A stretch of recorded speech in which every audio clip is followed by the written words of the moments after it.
Elizabeth da Esperança, no País das Sombras, novas manifestações. Há um mistério em todas as coisas e em todos os seres, nas estrelas e nos átomos, no oceano e na gota d'água, na árvore e na flor, no animal e no verme, no homem e no anjo, na Bíblia e em Deus.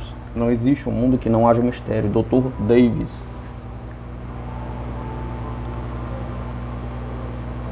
Formei um grupo de 12 a 15 pessoas, entre as quais estavam meus velhos amigos, o senhor e a senhora F, e 2 outros companheiros das nossas primeiras experiências para a comunidade dessas diferentes pessoas que habitavam nos quarteirões afastados da cidade, decidiu-se que as reuniões se efetuariam no meu estúdio de pintura por ser para todos de acesso mais fácil. As reuniões deviam efetuar-se 2 vezes por semana. Tínhamos muito desejo de cultivar a arte de tirar retratos dos espíritos, atividade em que eu estava mais hábil. Esperávamos fazer em condições favoráveis. Esboços coloridos, foi o que tentei com êxito por 1 ou 2 vezes.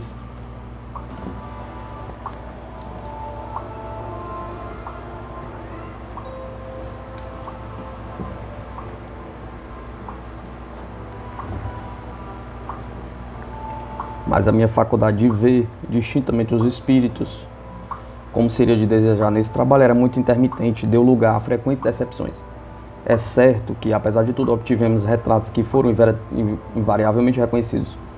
Muitos deles foram logo fotografados, mas os originais eram conservados pelos amigos, que os haviam reclamado como retrato de seus parentes falecidos. Muitas vezes lamentei ter dado alguns antes de mandá-los fotografar. Em suma, não conservei senão os raros originais que não foram reclamados. Quase todos esses retratos dispersados pelas diferentes partes do mundo. Fizemos também a experiência de ler cartas fechadas e lacradas, sendo a primeira muito bem sucedida. Eu podia ver distintamente a escrita da carta, mas tinha de atender às dobras do papel, pois exigiam que eu colocasse a carta em diversas posições para poder seguir o traço das linhas. A carta estava encerrada dentro de 7 envelopes lacrados, um dentro dos outros, escrita em língua para mim desconhecida, de modo que me foi preciso ir soletrando em voz alta, palavra por palavra, a fim de que um dos companheiros pudesse escrevê-la sob o meu ditado. Em outra ocasião deram-me para ler uma carta, mas não pude proceder à leitura, apesar de tentar isso por diversas vezes. Afinal, retomando a carta, reconheci que o seu conteúdo me era claramente visível, mas estava escrito em uma língua estrangeira. Isso é, que fui obrigado a copiá-la palavra por palavra, sem compreender-lhe a significação. No princípio, eu esperava com ansiedade a abertura das cartas, para certificar-me de haver realmente visto a escrita em questão. Mas como eu nunca me enganava, acabei por nada mais recear. Sabia ter lido através do envelope lacrado. Essa faculdade também era variável. De 2 cartas que me davam para ler, a primeira apresentava-se clara e distinta, como se acabasse de ser traçada sob a minha vista, ao passo que a segunda ficava inteiramente impenetrável. 1 ou 2 vezes guardei essas cartas comigo, a fim de ver se de um momento para o outro podia decifrar-lhes o conteúdo oculto. Em certos casos, igualmente, depois de as ver guardado comigo por algum tempo, eu conseguia ver através do envelope e lê-las, ainda que com dificuldade, precisando muitas vezes adivinhar as palavras. O papel parecia-me quase sempre nebuloso e às vezes totalmente negro, tornando-se-me impossível distinguir as palavras. É uma coisa incompreensível a aversão particular que eu votava a essas cartas, a aversão que muitas vezes tocava as raízes do horror. Detestava o seu contato e depois disso experimentava um desejo instintivo de lavar as mãos. Foi em vão que tentei combater esse sentimento que diminuía frequentemente a força de minha faculdade. Todo constrangimento era prejudicial ao seu exercício. Muitas vezes eu dizia a mim mesmo: quero ler a carta a fim de chamar este homem para a nossa causa, não pelo fato de simpatizar pessoalmente com o seu autor, mas sim porque a sua posição social e influência fazia dele um adepto desejável, ou porque o seu ceticismo obstinado excitava em mim um sentimento de antagonismo. Desejava mostrar que tinha razão nas minhas asserções e que o fato podia dar-se. Recordo-me, entretanto, de que em tais condições nunca fui bem sucedida. Outras vezes, cartas escritas por estranhos que eu nunca havia visto eram para mim claras como cristal. Apesar de o exercício dessa faculdade despertar um grande interesse em nosso grupo, entre nós ela originou muitos desgostos devido aos comentários dos inimigos do Espiritismo, que não hesitaram em atribuir tudo a um embuste, posto que a nossa intenção fosse guardar segredo sobre essas coisas. Vimos em breve que isso era muito difícil. Constantemente se apresentavam pessoas valendo-se do seu parentesco com algum de nós a fim de obter ingresso em nossas sessões. É certo que desses dias começou a amizade de pessoas a quem voto muita estima, mas naturalmente também me lembro perfeitamente daqueles que não foram meus amigos. Pelo menos não os considerei como tais, até que Stanford me tivesse dito que os inimigos nos eram mais úteis do que os amigos. Porque descobrem e proclamam as nossas faltas, ao mesmo tempo em que ignoram ou escondem as nossas virtudes. E obrando assim mostram-nos claramente o meio de progredirmos. Os amigos, ao contrário, exaltam as nossas virtudes e ocultam os nossos defeitos. Acredito que isso seja uma verdade, mas penso que a maioria prefere os amigos aos inimigos, ainda que estes estejam às vezes necessários, como um remédio que deve operar a cura. Entretanto, eu não gostava de remédios, do mesmo modo que hoje não aprecio os meus inimigos, apesar dos sábios ensinos de Stanford. Não censuro os anti-espíritas, mas alegro-me quando posso levar a convicção a algum deles. Censuro o homem que rejeita uma coisa por incompreensível, quando não fez pessoalmente alguma experiência para conhecê-la. Para mim é arrogante e presunçoso o homem que, sem ter experimentado ou estudado uma coisa, duvida das afirmações daqueles que consumiram tanto tempo em cuidadosas investigações e experiências a seu respeito. Quanto à rejeição dos assuntos que nos ocupa, creio que só o homem completamente ignorante poderá fazê-lo. Aquele que empregou um pouco do seu tempo em fazer uma indagação conscienciosa não ousará dizer nada há nisso de real. Poderá encontrar coisas que lhe desagradam, outras que lhe não convenham, mas em tal caso deverá dizer simplesmente: não compreendo. Na época a que me refiro, de 1873 a 1880, desenvolveu-se um interesse apaixonado pelos fenômenos psíquicos. Havia muitos médios cujas sessões os jornais publicavam, e os anti-espíritas tinham a ocasião de fazer a sua ceifa à luz do sol. Os mais ignorantes dos adversários, os que apenas sabiam juntar duas frases, subiam à tribuna para acusarem o espiritismo com toda a força de que eram capazes.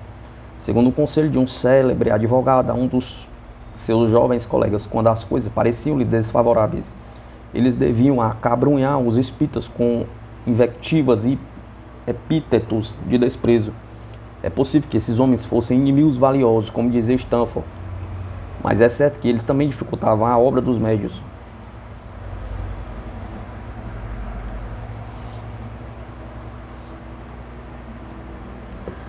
Um dos médios que mais se ocupavam esses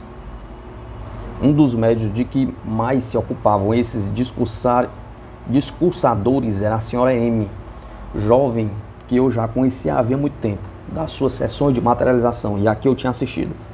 Precedentemente ela ocupara os cômodos que aluguei depois, de onde se achava ainda num dos cantos do seu gabinete de materialização. Ela havia interrompido as suas sessões por motivo de moléstia. Uma noite, nenhum resultado produzido da nossa sessão habitual, provavelmente porque a atmosfera achava-se carregada de nuvens e por causa da chuva que nos fazia pensar com tristeza na volta às nossas residências. Interrompemos o trabalho e esperamos que a chuva cessasse para sairmos. Nesse tempo de espera, alguém propôs que um de nós se conservasse sentado no gabinete da senhora M, a fim de ver se algum espírito materializado se apresentava. Não havendo objeção, a proposta foi aceita. Assentamos-nos em círculo na frente do gabinete e começamos a cantar. Cantamos tudo o que nos veio à memória e começamos a julgar longa demora quando um ronco sonoro partiu do outro lado das cortinas advertiu que o nosso médio parecia achá-la menos longa do que nós.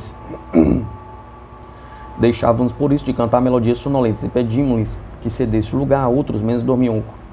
Ele veio ocupar um lugar no círculo e a senhorita F consentiu em colocar-se atrás da cortina. Recomeçamos o canto, declarando-lhe que o nosso fim não era adormecê-la, apenas havia passado 5 minutos, mas quando a senhorita F precipitou-se para fora do gabinete, dizendo que ali se achava alguma coisa viva e que ela tinha medo. Acreditamos que isso era apenas um pretexto seu para sair dali. Entretanto, afastamos as cortinas para examinar o interior do gabinete. onde nada foi encontrado que se assemelhasse a alguma coisa viva ou morta, exceto uma simples cadeira de madeira. Persuadimos a senhorita F a tentar uma nova experiência, o que ela fez com evidente repugnância. Enquanto retornávamos os nossos assentos e começávamos um novo coro, imediatamente a senhorita F atirou-se para fora do gabinete, declarando que por nada do mundo ficaria mais um momento atrás das cortinas, porque estava certa de haver ali alguma coisa viva. Vendo inúteis os nossos esforços de persuasão, declarei, impávida, a minha intenção de afrontar essa coisa viva. Tomei assento no gabinete, vindo a senhorita F a ocupar o meu lugar no ciclo. Durante alguns minutos reinou na sala complexo silêncio e eu já começava a supor muito viva a imaginação da minha amiga, quando de súbito senti alguma perturbação no ar do gabinete. Não havia ruído algum, e como as espessas cortinas não deixavam passar a luz, nada pude ver. Mas a atmosfera que me envolvia parecia agitada, como se aí voasse algum pássaro. Não quis confessar, mas nesse momento experimentei alguma coisa semelhante ao medo e desejei correr para a luz e reunir-se aos cantadores. Entretanto resisti, conservei-me quieta. Senti-me colado à minha cadeira, temendo que alguma coisa me tocasse e convencido de que, se isso acontecesse, daria grandes gritos. Alternadamente fiquei abrasada e gelada e eu estava com grande vontade de achar-me fora das cortinas. Eu sabia que me bastava estender a mão para afastá-las, mas era vítima de indescritível sensação de isolamento que parecia colocar-me a enorme distância dos outros. Essa sensação esquisita quase subjugava meu desejo de ser corajosa. E estava a ponto de precipitar-me para fora do gabinete, quando uma mão pousando em meu ombro forçou-me a retomar a cadeira da qual me levantara. Coisa estranha essa pressão, que em outras circunstâncias me abalaria muito. Teve então o efeito de acalmar a minha febre e o meu temor. Recordei-me de que, em uma noite de tempestade, já havia muitos anos, velando com temor angustioso, enquanto meus irmãozinhos dormiam, uma mão havia do mesmo modo pousada em meu braço, tendo a pressão dos dedos invisíveis tal poder mágico que fez desaparecer o medo. A vibração do ar não mais foi percebida, a mão deixou o meu ombro e os assistentes, que começavam a sentir-se fatigados de cantar, fizeram as seguintes perguntas. Nada vedes junto de vós? Encontraste alguma coisa viva? Que tempo devemos ainda conservar-nos sentados? Vamos levantar a sessão? Já não chove e podemos recolher-nos às nossas casas. Então disseram eles, quando apareci fora das cortinas, sentistes ou viste alguma coisa curiosa? Nada vi, mas senti estranho movimento vibratório, como se algum pássaro estivesse voando ao redor de mim. E depois alguma coisa tocou-me no ombro. Esse acontecimento foi o objetivo das nossas discussões no dia seguinte. E no fim da sessão imediata, que aparecia igualmente terminar mais cedo que de costume, fui convidado a fazer um novo ensaio, entrando para o gabinete, onde retornei à primitiva posição. Cumpre explicar que esse gabinete tinha simplesmente uma pequena entrada por um dos ângulos da sala, entrada essa fechada por espécies cortinas de sarja que vinham do teto até o soalho.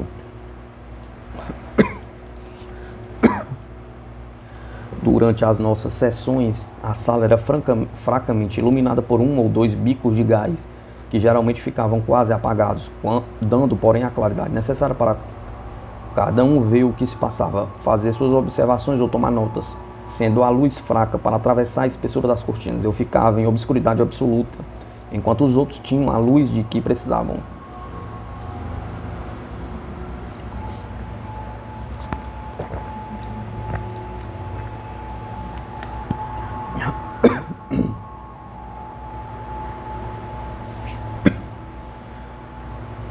Não foi necessário que esperasse muito para tornar a sentir as estranhas perturbações do ar ao redor de mim. Senti os meus cabelos espalharem sobre a ação da corrente de ar, assim como um vento fresco soprar sobre o meu rosto e as minhas mãos. Veio-me depois estranha sensação que algumas vezes tornei a experimentar nessas sessões.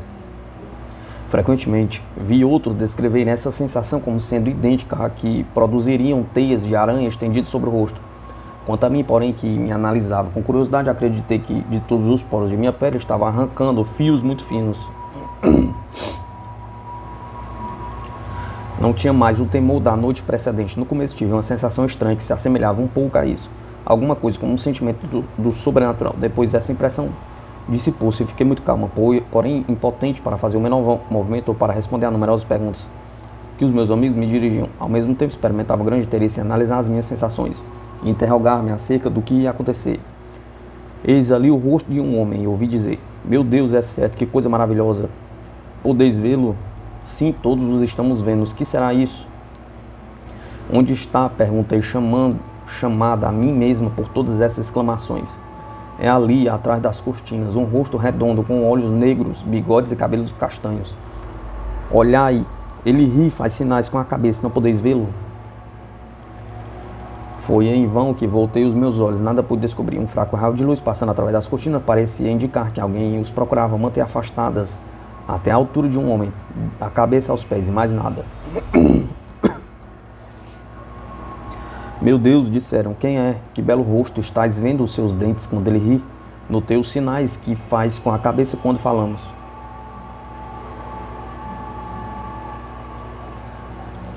Todas essas exclamações excitavam ao extremo a minha curiosidade, afim, e fiz um movimento para sair de entre as cortinas e ver a estranha personagem. Quando me ergui, meus joelhos estavam singularmente fracos, e a mim mesma perguntei se me achava enferma. Avancei a cabeça pela abertura da cortina e olhei para o centro, que vi o rosto de Walter fixando-me com seus olhos alegres. Reconheci logo a luz do gás projetada, um cheiro sobre o seu rosto. Era absolutamente as mesmas feições que eu havia visto desenhado, ainda que em condições diferentes. Walter, exclamei. Ele sorriu e fez um sinal de assentimento. Senti-me fraca, espantada, experimentava outra sensação que não podia compreender. Caí sem forças em minha cadeira. Vieram então como uma avalanche as perguntas dirigidas a Walter, às quais ele respondia por gestos bastante expressivos, que não pude ver. Adivinhei, porém, que Walter estava satisfeitíssimo com o trabalho dessa noite. Espíritos materializados. Vindo da região nevoenta do grande desconhecido, Longfellow. O resultado conseguido nessa noite foi o objeto de felicitações recíprocas entre os membros do nosso grupo. Grandes coisas podíamos esperar se continuássemos na mesma direção. Quanto a mim, só posso dizer que experimentei grande curiosidade e interesse diante de tais fenômenos, como era natural. Já em outras sessões eu havia visto espíritos materializados, mas, para confessar a verdade, nunca como nessa noite eu havia ficado tão particularmente impressionada. Certamente não duvidei da veracidade dessas manifestações, posto que em uma ou duas ocasiões tivesse experimentado grande dificuldade para convencer-me de que ali se achava um espírito e não a figura de do médio. Esse gênero de manifestações não me atraía e eu receava, cultivando, degradar ou enfraquecer de algum modo a minha faculdade. Passou-me muito tempo antes que eu considerasse a questão como fora proposta pelos meus amigos. Eis o que eles me diziam: todas as diferentes manifestações têm o mesmo valor e são igualmente dignas de ser estudadas. Todo fato que possa ser indubitavelmente provado é de valor incalculável da edificação da ciência. E, finalmente, esse gênero de fenômenos é um dos mais desejados para se estabelecerem as grandes verdades que os espíritos proclamam, pois prova tanto a realidade de uma outra existência como de um laço entre o mundo visível e o invisível. Todos esses argumentos eram-me opostos, e ainda que eu não compreendesse o imenso valor dessas manifestações em relação às outras, julguei razoável não contrariar o desejo dos meus amigos, e acabei por consentir a contragosto na continuidade dessas experiências tão desejadas.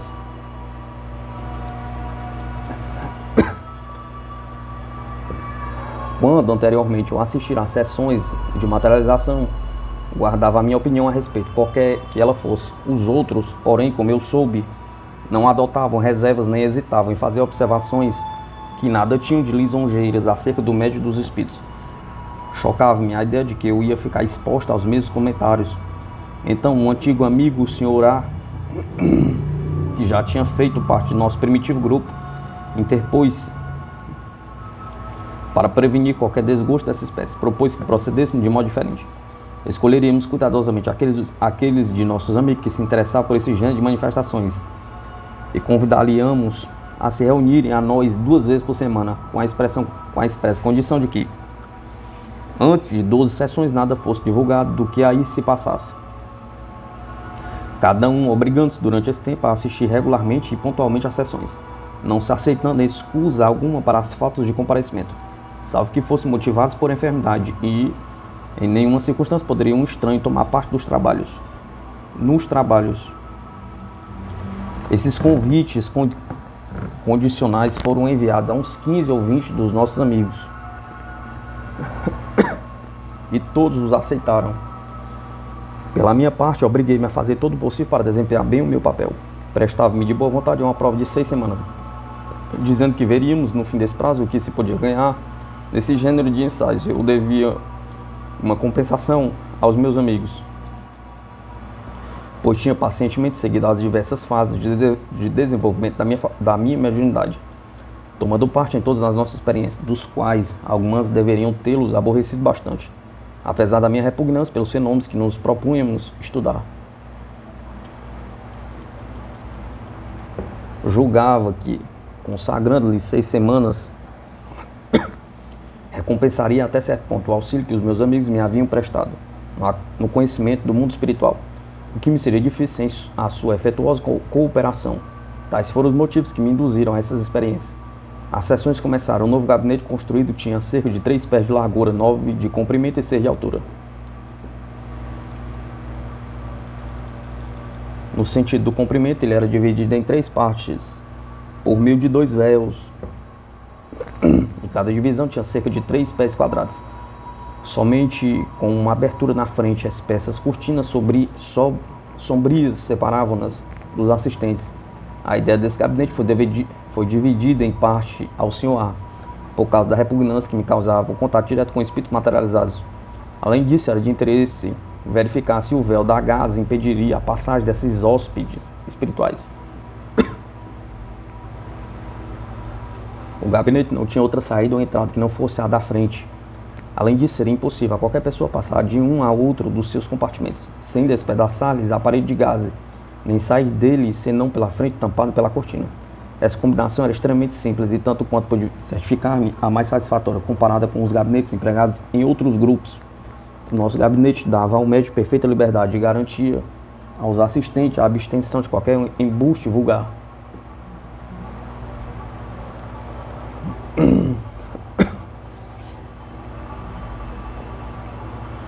Tenho uma opinião firme e definida sobre esses gabinetes de materializações, e essa opinião é produto do tempo e o resultado das amargas experiências. Na época a que me refiro, eu tinha tudo a aprender, como os outros devíamos começar pelo ABC. Ninguém teria ousado pôr em dúvida a minha honestidade. Eu tinha procedido sempre em razão do simples interesse da causa e vigiava por assim cada nova tentativa com o mesmo interesse, se não maior, que os meus amigos. Esses estranhos poderes que se revelaram um depois do outro tinham-me surpreendido e extasiado, e eu sujeitava-me à minha própria crítica, buscando analisá-los com imparcialidade.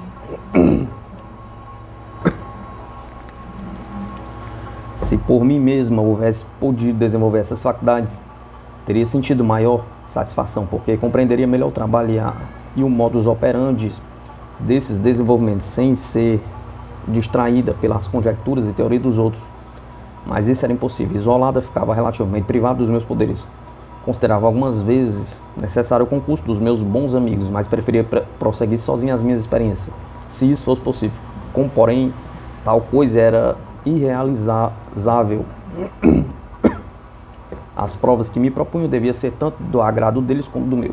Por isso, durante um longo tempo em que elas só tiveram por fim obter um resultado, fui tão ardente como qualquer dos outros em imaginar novos planos para ver como os espíritos agiriam se algum obstáculo se encontrasse em seu caminho. A sala foi arranjada de modo a dar tanta liberdade de ação aos assistentes como aos espíritos.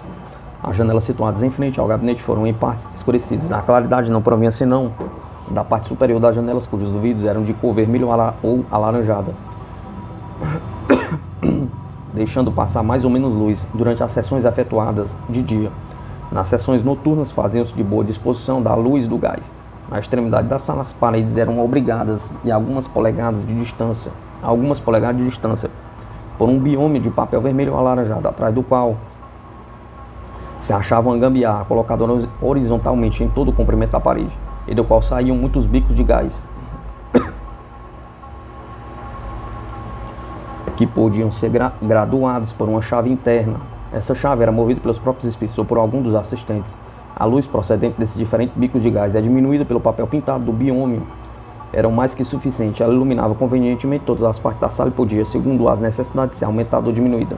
No gabinete reinava completa escuridão, a menos que as cortinas de um ou outro dos compartimentos estivessem levantadas, caso em que se podia ver o gabinete em toda a sua extensão, por não oferecer os interceptores de gaze obstáculo à vista.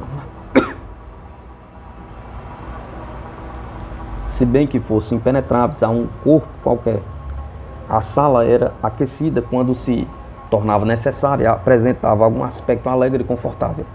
Estando enfim completo o número das pessoas que deviam formar o nosso grupo e tendo todos prometido seguir as condições prescritas, demos começo às nossas novas experiências. Esperávamos ser bem sucedidos. O Sr. A devia ser o diretor-geral. O Sr. F tomaria nota de todas as circunstâncias e detalhes que se produzissem. A Sra. B, pianista, dirigia o canto que até então havíamos adotado sem um método conveniente.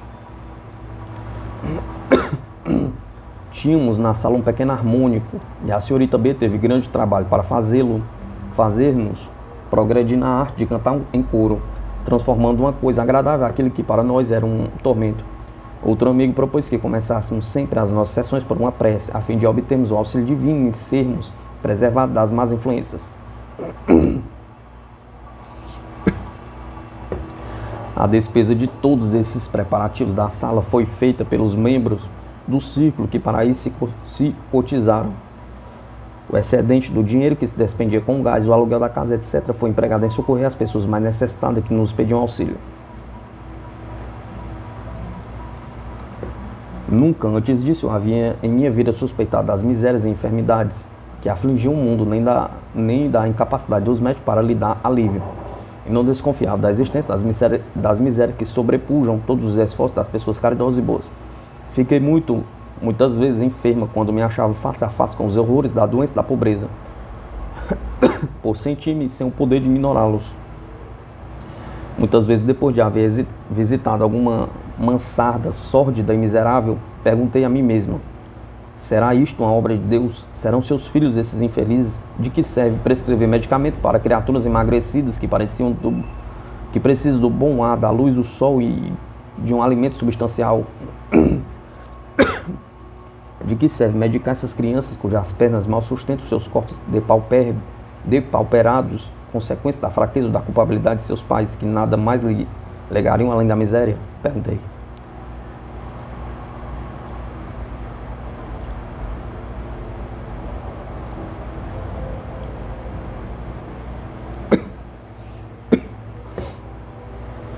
Em outras ocasiões dizia que se eu estivesse criando e povoando um mundo, e se o visse chegado a tal estado, faria com ele o que se faz com um mau desenho, destruí-lo para criar um novo. Parecia mesmo que não era uma obra de piedade e em auxílio dessas miseráveis vítimas da ignorância e da enfermidade, concorrer para que se prolongasse a sua infeliz existência. Stanford, porém, pensava de outro modo. Ele era infatigável em seus esforços para dar alívio aos sofrimentos alheios. Nunca se cansava de aconselhar, ensinar e exortar o bem, penetrando na raiz do mal, indicando os erros cometidos e os meios de corrigi-los, caso ainda fosse tempo. Nunca se furtava ao prazer de darmos essas indicações, declarando com palavras de censura que as enfermidades não procediam da ignorância, mas das infrações voluntárias das leis da natureza. Sua simpatia pelos enfermos era sem limites, bem como o seu desejo de dar-lhes o auxílio. Por isso, tínhamos razões de sobra para dar esse emprego ao excedente das nossas despesas. Stanford não era partidário dos medicamentos, observando que eles podiam provocar outras moléstias, em muitos casos ser mais perniciosos do que o próprio mal. Seu método curativo era, em geral, um modo de vida regular, uma dieta simples, um ar puro, os exercícios físicos e o conhecimento do que é bom ou mal para a saúde, a fim de levar as pessoas enfermas a curar-lhes a si próprias. Dá alimento a essas crianças, escrevia ele algumas vezes, e deixai de parte as drogas. Por isso, os medicamentos que remetíamos a alguns desses tugúrios ou colmeias de miseráveis eram formas de farinha de aveia, pães, frutas e outros comestíveis, em vez de repulsivos preparados das farmácias. A minha clientela crescia rapidamente, a ponto de eu nunca saber se podia ter uma hora disponível, apesar do concurso que me prestavam o senhor e a senhorita F. Se eles aí não estivessem, muita coisa ficarei por aviar. Conquanto o espírito Stanford me fizesse escrever pouco sobre o assunto, deu-me a compreender que não ligava grande importância às experiências que íamos tentar. Isso não me agradou, mas esperei obter mais tarde a sua cooperação. Nas primeiras sessões, os assistentes declararam ter visto abrirem-se as cortinas dos compartimentos do gabinete, onde algumas cabeças se inclinavam para fora. Eu, porém, nada vi. A senhorita F, em uma dessas cabeças, reconheceu Walter e perguntou-lhe se ele não saía do gabinete para apresentar-se. Walter respondeu: não me lembro se por pancadas ou sinais, que se apresentaria de boa vontade, porém que estava despido e não desejava chocar as damas, mostrando-se em traje de Adão. Emprestaremos roupas, disse alguém. Ele, porém, não aceitou a proposta. A senhorita F perguntou a Walter se queria que lhe fizéssemos uma roupa e se, em tal caso, ele sairia do gabinete na próxima reunião. Não sei se Walter aceitou a oferta, mas no dia seguinte a senhorita F e eu trabalhamos com ardor na confecção de uma roupa que desejávamos pôr à disposição de Walter. Escolhemos a muselina branca como tendo mais alguma coisa de espiritual que qualquer outra fazenda. Cortamos, ajustamos, cosemos e contemplamos com satisfação a nossa obra-prima.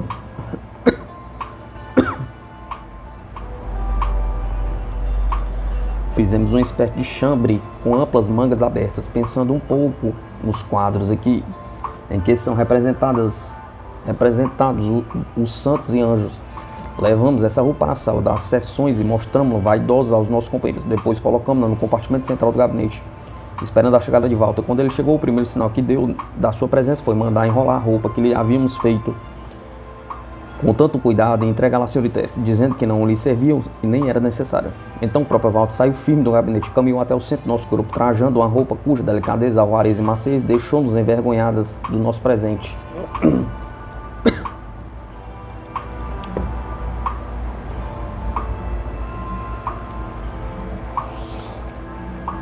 O espírito de Walter estava evidentemente satisfeito com o seu êxito na fabricação de um novo corpo.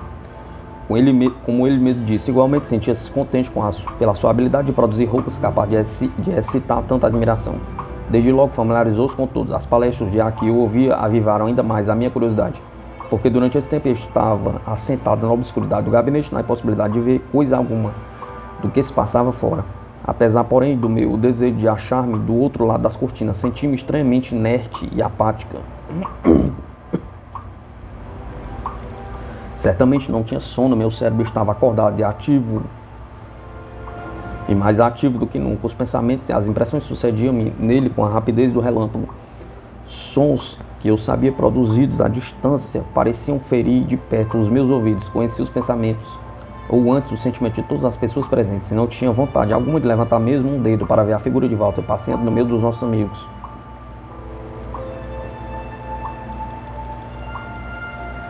Mais tarde descobri que o meu estado não era somente o da indiferença ou da inércia. Eu estava completamente sem energia e se procurasse fazer um grande esforço, obrigaria invariavelmente as formas materializadas a se recolherem ao gabinete, privadas do poder de sustentarem-se. Esse fato, porém, como muitos outros, não podia ser aprendido sem o sofrimento.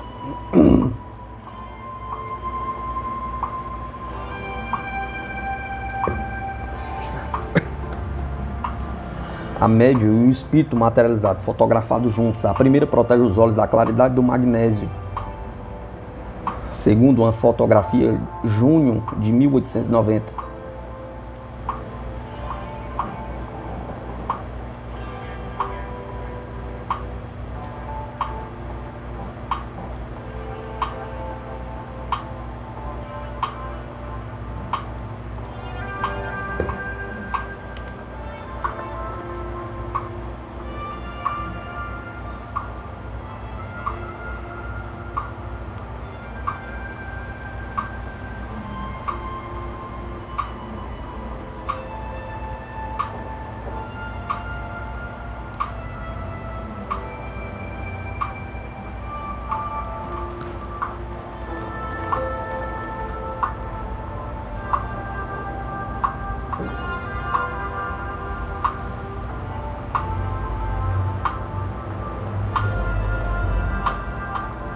Yolanda.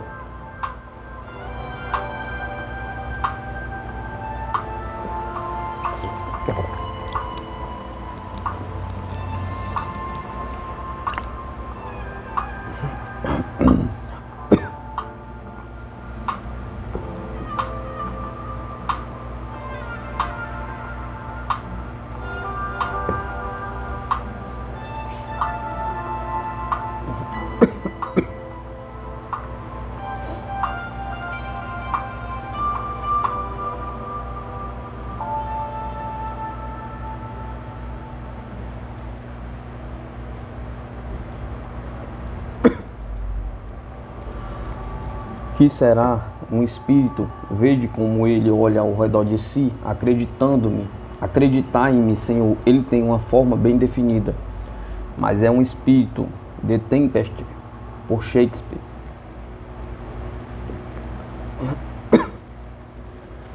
Antes do fim dessa série de nossas sessões, tínhamos progredido tanto que o espírito Walter, sem dificuldade aparente, era capaz de apresentar-nos, no meio de todos, tão sólido, tão material em carne como qualquer de nós.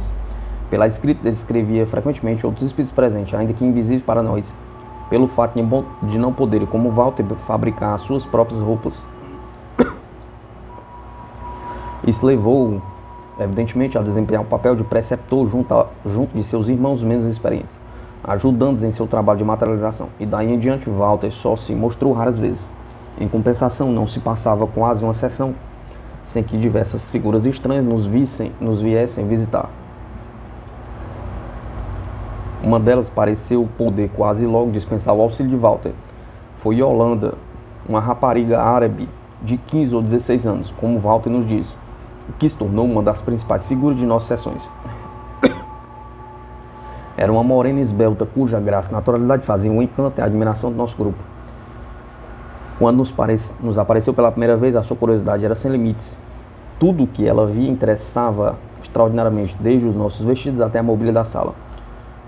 O harmônio era-lhe motivo de deleite, e em breve ela podia imitar as melodias que a senhorita B tocava.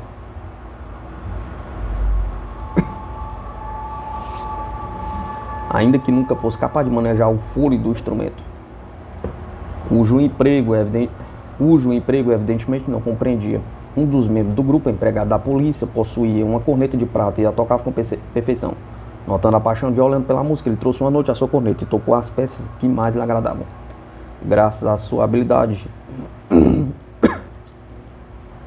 abrandava as notas altas do instrumento, tornando-as de uma extrema suavidade, o que era para se desejar em um concerto de salão. Yolanda assentara-se no chão para escutar essas maravilhas. Quando o Sr. J.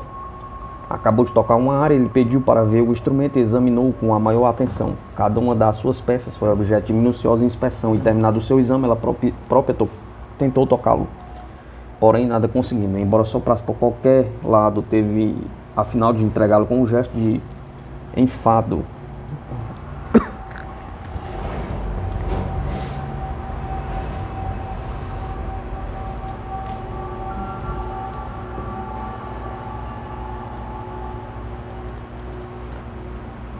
Deram-lhe pequenas campainhas de prata, por ela muito apreciadas, que, enfiadas em uma fita, Yolanda atava frequentemente no pulso ou na perna, acompanhada da música da corneta com gracioso movimento de braços ou de pernas. Isso a encantava e era realmente maravilhoso ver-se como conseguia, por movimentos ritmados, fazer alternar os sons das campainhas para acompanhar a melodia em execução. Algumas vezes essas campainhas pareciam soar docemente ao longe, fazendo pesar no som produzido pela queda de gotas de água à distância. Depois vibravam rápidos e claros como repiques de castanholas agitadas por mão de mestre, e o corpo de Yolanda balançava-se graciosamente quando ela estava sentada no assoalho ou de pé no meio de nós.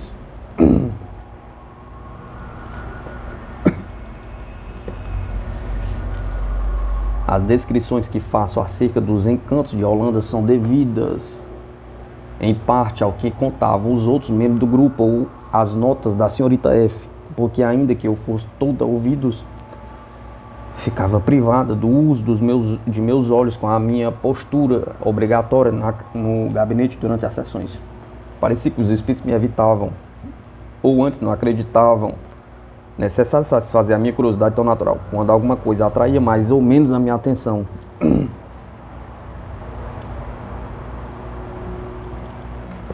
Uma vez vi distintamente Yolanda, mas creio que foi antes, casualmente, do que por sua vontade. Depois de brincar por algum tempo fora, Yolanda abriu as cortinas do compartimento vizinho, daquela em que eu me achava, evidentemente com a intenção de entrar aí, mas como alguma coisa lhe chamasse a atenção para fora. Ela conservou-se de pé na abertura da cortina. A luz dava em cheio sobre a sua figura e me permitia fazer um completo exame da sua pessoa. Suas vestes finas faziam-lhe sobressair a cor azeitonada do pescoço, espáduas, braços e pés, deixando-os totalmente visíveis. Seus cabelos longos, anelados e negros caíam-lhe até a cintura e estavam cobertos por pequeno turbante no alto da cabeça. Suas feições mostravam-se delicadas e bem distintas. Seus olhos eram grandes, fundos e cheios de vida. Seus movimentos pareciam os de uma menina. Tudo isso pude notar contemplando-a de pé entre as cortinas, meio tímido e audaz, como uma cabrazinha.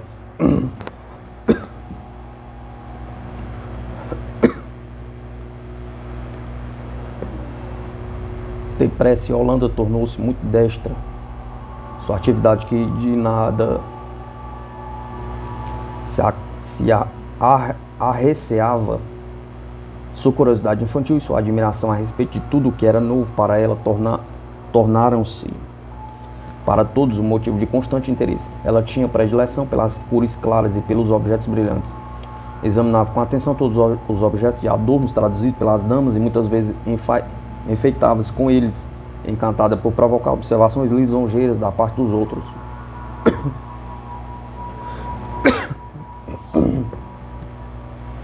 Uma das damas trouxe certo dia uma faixa brilhante de seda de Pérsia, para a qual Yolanda olhou logo com arrebatamento e colocou imediatamente nos ombros, sem querer mais deixá-la. Quando terminada a sessão, Yolanda desapareceu. Não se pôde em parte alguma encontrar a faixa. Na ocasião seguinte, a dama perguntou-lhe o que ela tinha feito da sua faixa. Yolanda pareceu perturbar-se um pouco, mas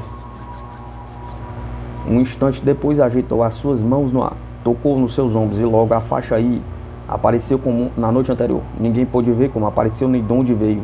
Yolanda conservava-se de pé no meio da assistência com o seu vestido branco de espírito, que apenas escondia suas formas graciosas. Bastou-lhe um ligeiro movimento da sua mão pequena para que os seus ombros nus se mostrassem a faixa colorida de seda, que ela nunca mais deixou.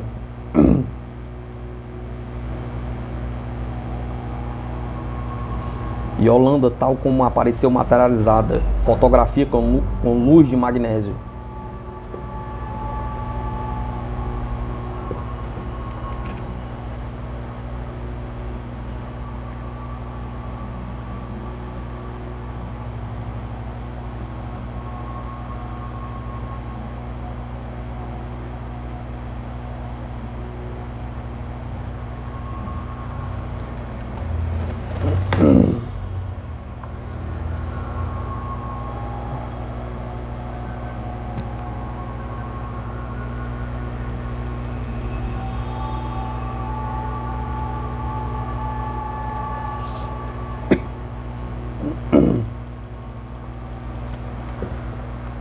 Às vezes, quando gradualmente se dissolvia a vista de 20 pares de olhos fixando a faixa no chão, alguém dizia: desta vez ela a esqueceu. Mas não, a faixa desapareceria do mesmo modo que o espírito, e todas as buscas que se faziam para encontrá-la eram inúteis. Entretanto, Yolanda asseverava-nos alegremente que a faixa nunca havia saído da sala e que só não podíamos vê-la por sermos cegos. Isso parecia diverti-la e ela nunca perdia a ocasião de mistificar-nos, tornando invisível para nós os objetos, ou fazendo aparecer na sala flores que nenhum dos assistentes tinha trazido. Um dos membros do nosso grupo descreveu de modo seguinte as estranhas aparições e desaparições dessa criatura extraordinária. Abre aspas. No começo pôde observar-se um objeto branco, vaporoso e membranoso sobre o soalho diante do gabinete. Esse objeto vai gradual e visivelmente estendendo-se como se fosse uma peça de muselina animada, desdobrando sobre o chão, até atingir uma extensão de 2,5 a 3 pés, com uma espessura de 6 ou mais polegadas. Depois a parte central começa a elevar-se lentamente, como se fosse levantada por uma cabeça humana, enquanto as membranas nebulosas se assemelham cada vez mais a uma muselina caía em pregas sobre o ponto misteriosamente surgido. Quando a massa atinge a altura de 2 ou mais pés, dir-se-ia ser uma criança que ali se acha escondido sob um pano, agitando seus braços em todas as direções, como se manipulasse alguma coisa. A massa continua a elevar-se, baixando às vezes para levantar-se a maior altura, que anteriormente até subir cerca de 5 pés. Então pode-se ver a figura do espírito acomodado às dobras do pano que o envolve. Depois, os braços elevam-se consideravelmente acima da cabeça e Yolanda aparece, graciosa e bela, abrindo a passagem através de uma massa de panos nebulosos. Ela tem cerca de 5 pés de altura. Sua cabeça está envolta em um turbante, do qual seus longos cabelos negros caem pelas costas. Seu vestido, do aspecto oriental, deixa ver a forma de cada membro e todo o contorno do seu corpo.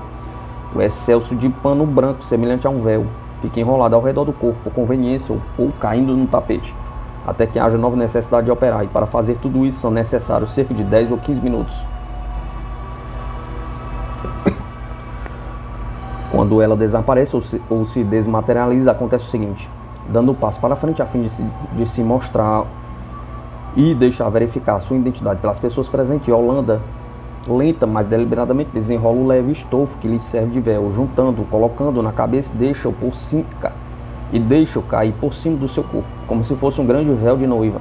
Depois abaixa-se imediatamente, diminuindo de volume à medida que parece desdobrar-se sobre si mesmo, desmaterializando seu corpo sob o pano vaporoso, até que não tenha mais semelhança alguma com Yolanda. Em seguida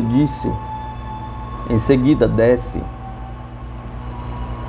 ainda até perder todo o aspecto de uma forma humana, chegando rapidamente até 12 ou 15 polegadas de altura. A figura cai então completamente, não representa mais que a forma de um montículo de pano. Literalmente não são senão os vestidos de Yolanda, que lenta, mas visivelmente funde-se ao seu turno e desaparecem.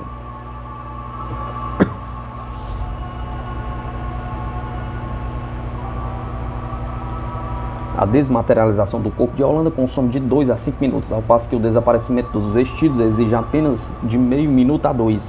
Entretanto, ela deixou uma vez de desmaterializar os seus véus, que ali ficaram no chão, e que outro espírito, saindo do gabinete, veio contemplar com um ar de censura a pobre Yolanda.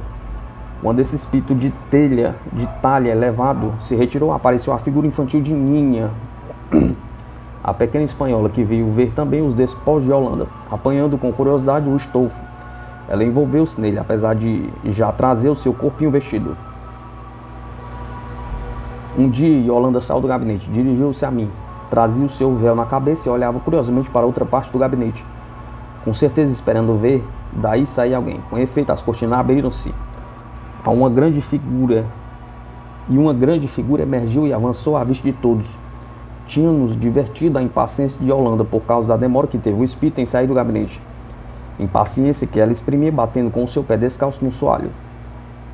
Outra de nossas misteriosas visitantes chamava-se Iai Ali, uma das criaturas mais belas que é possível imaginar-se.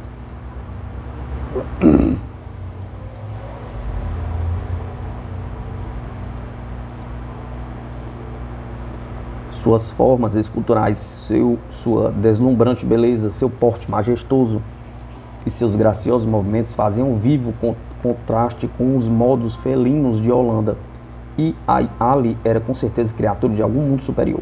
Ela só se mostrou 1 ou 2 vezes, embora nos informasse de sua presença frequente às sessões. Dos que a viram, nenhum poderá esquecê-la. Era evidentemente uma autoridade, alguma mestra a qual Yolanda votava grande respeito e profunda veneração. Disseram-nos que era ela quem, apesar de invisível, dirigia a produção das magníficas flores que tão misteriosamente nos foram trazidas.